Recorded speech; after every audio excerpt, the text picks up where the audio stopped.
এতদিন ধরে হচ্ছিল কি, কে মুসলমান দরদি, কে ইমামদের প্রেম করে, কে মুসলমানদের ভালোবাসে।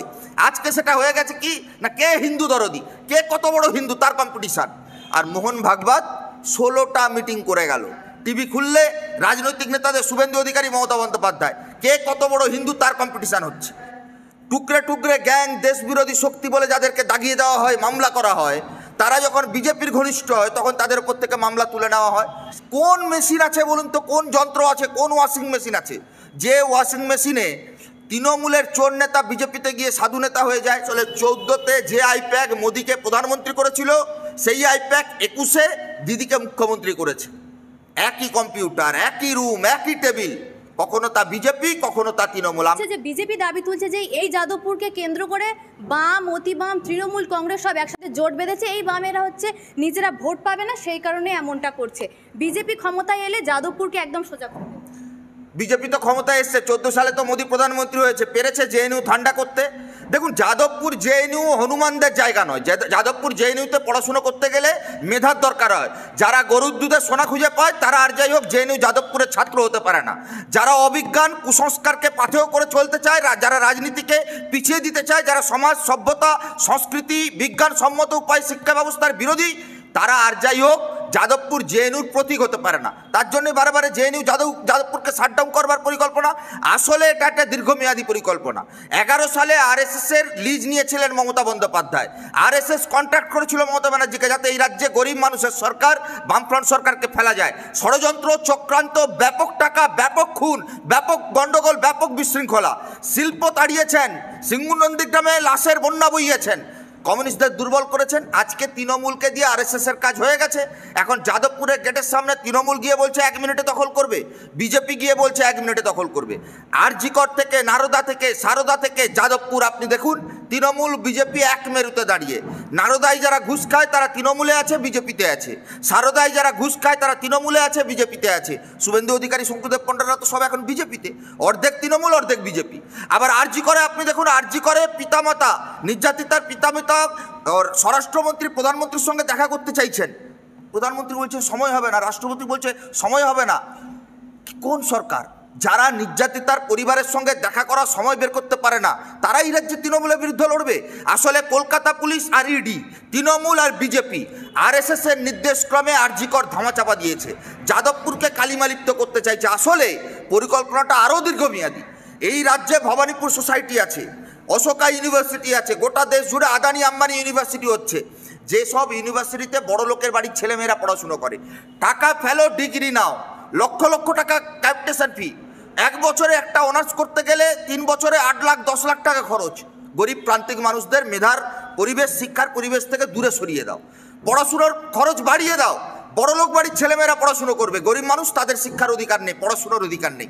আমরা তো সেই বামফ্রন্ট যারা এই রাজ্যে শিক্ষাকে অবৈতনিক করেছিলাম।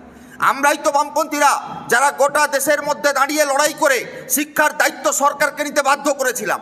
আর আজকে বিজেপি, তৃণমূল ফরেন ডিরেক্ট ইনভেস্টমেন্টের মধ্য দিয়ে, ন্যাশনাল এডুকেশন পলিসির মধ্য দিয়ে এরা শিক্ষাকে বেসরকারিকরণ করে দিচ্ছে, ঢালাও বেসরকারিকরণ।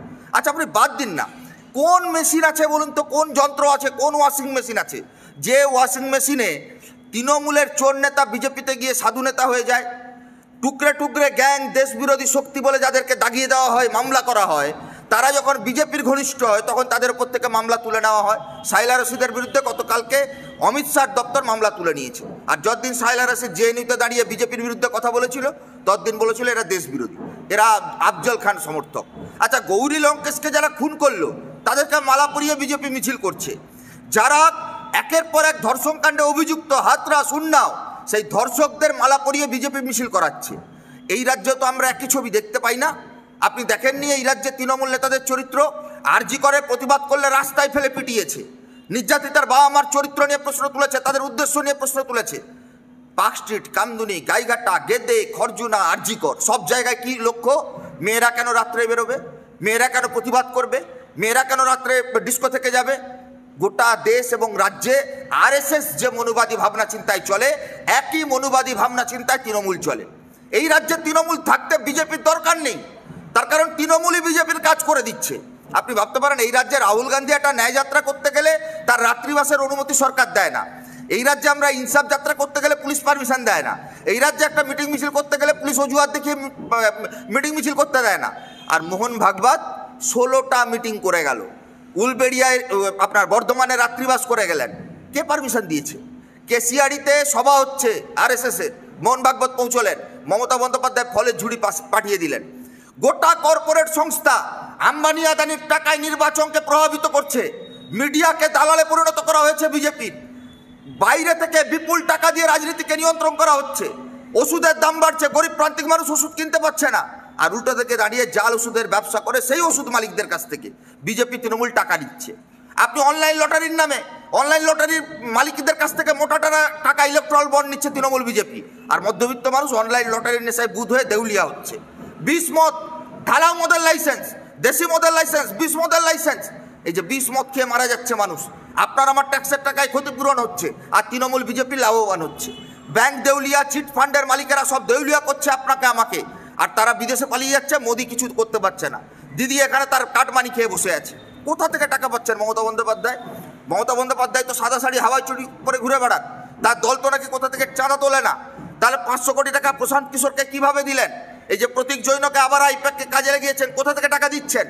আসলে 14তে যে আইপ্যাক মোদিকে প্রধানমন্ত্রী করেছিল, সেই আইপ্যাক 21-এ দিদিকে মুখ্যমন্ত্রী করেছে। একই কম্পিউটার, একই রুম, একই টেবিল, কখনো তা বিজেপি, কখনো তা তৃণমূল। আমরা বলছি আরএসএসের এই রাজ্যে দুটো ফুল, একটা জোড়া ফুল আর একটা পদ্ম ফুল, এই দুটো ফুলই বিষাক্ত। গোটা রাজ্য জুড়ে 800-র ওপর স্কুল বন্ধ, 3 লক্ষ পড়ুয়া উচ্চ মাধ্যমিকের ড্রপ আউট, মিড ডে মিলের টাকা চুরি হচ্ছে, এসএসসি প্রাইমারি টেট পরীক্ষা বন্ধ, একটা কোনো শিল্প কলকারখানা নেই, তা নিয়ে কোনো কথা নেই। টিভি খুললে রাজনৈতিক নেতাদের, শুভেন্দু অধিকারী, মমতা বন্দ্যোপাধ্যায়, কে কত বড় হিন্দু তার কম্পিটিশান হচ্ছে। এতদিন ধরে হচ্ছিল কি, কে মুসলমান দরদি, কে ইমামদের প্রেম করে, কে মুসলমানদের ভালোবাসে। আজকে সেটা হয়ে গেছে কি না, কে হিন্দু দরদি, কে কত বড় হিন্দু তার কম্পিটিশান। আর পেটে যদি ভাত না জোটে, জাতের রাজনীতি করে লাভটা কি? ভাতের লড়াইয়ের কথা আমরা বামপন্থীরা এই নির্বাচন, এই রাজনৈতিক ময়দানে বলবার চেষ্টা করছি। মোদি দিদি মিলেমিশে তারা চায় হিন্দু মুসলমান করতে, তারা চায় রাম মন্দির জগন্নাথ মন্দির করতে, তারা চায় বাবরি মসজিদ করতে, তারা চায় কুম্ভ মেলায় রাজনীতি করতে।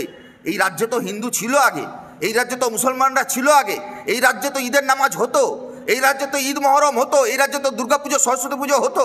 কোনোদিন সরস্বতী পুজো বন্ধ হয়েছে? কোনোদিন ঈদ মহরমে দাঙ্গা হয়েছে? রামনবমীতে দাঙ্গা হয়েছে? এই তৃণমূল বিজেপি হাতে হাত মিলিয়ে এরা দাঙ্গা করছে।